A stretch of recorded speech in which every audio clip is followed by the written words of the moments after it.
पुत्रदा एकादशी। एक दिन अर्जुन ने पूछा कि हे कृष्ण, आपने हमें सफला एकादशी का महात्म्य विधि सहित कह कृतार्थ किया। अब आप पौष माह के व्रत के बारे में समझाइए। उस दिन कौन से देवता का पूजन होता है तथा उसकी विधि क्या है।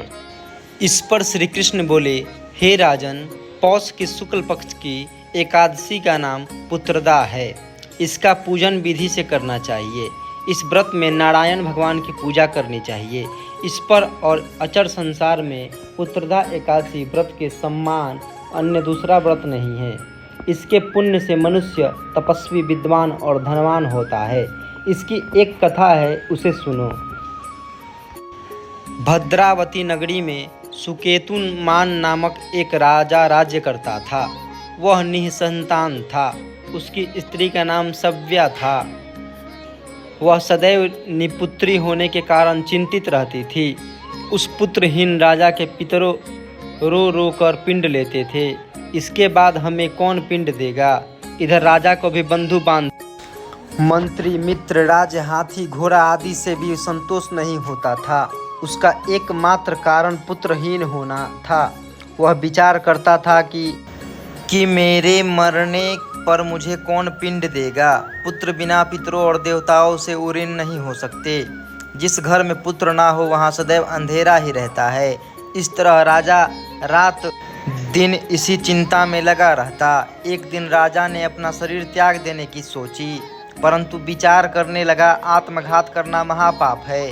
राजा इस तरह मन में विचार करके एक दिन छिपकर वन को चल दिया। राजा घोड़े पर सवार होकर वन, पक्षियों और वृक्षों को देखने लगा। उसने वन में देखता कि मृग, बाघ, सुअर, सिंह, बंदर, सर्प आदि भ्रमण कर रहे हैं। आदि हाथी अपने बच्चों और हथनियों के बीच घूम रहे हैं। उस वन में राजा ने देखा कि कहीं तो सियार कर्कश शब्द कर रहे थे और कहीं में मोर ध्वनि कर रहे हैं। वन के दृश्यों को देखकर राजा को सोच विचार में दोपहर हो गई। अब राजा को भूख और प्यास लगने लगी। वह सोचने लगा कि मैंने अनेकों यज्ञ किए हैं और ब्राह्मणों को मधुर भोजन कराया है, परंतु फिर भी मुझे यह दुख क्यों मिल रहा है।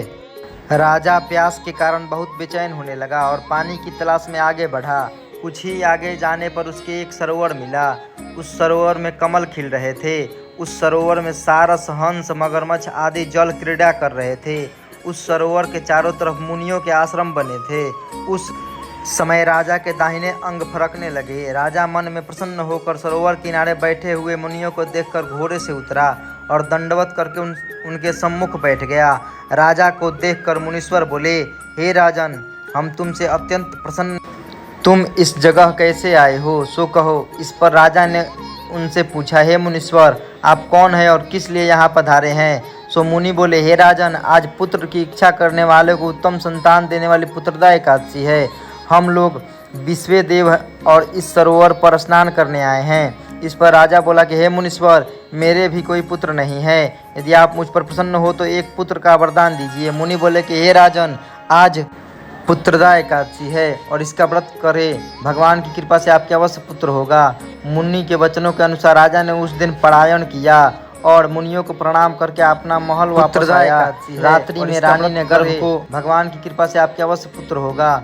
मुनि के वचनों के अनुसार राजा ने उस दिन पलायन किया और मुनियों को प्रणाम करके अपना महल वापस आया। रात्रि में रानी ने गर्भ को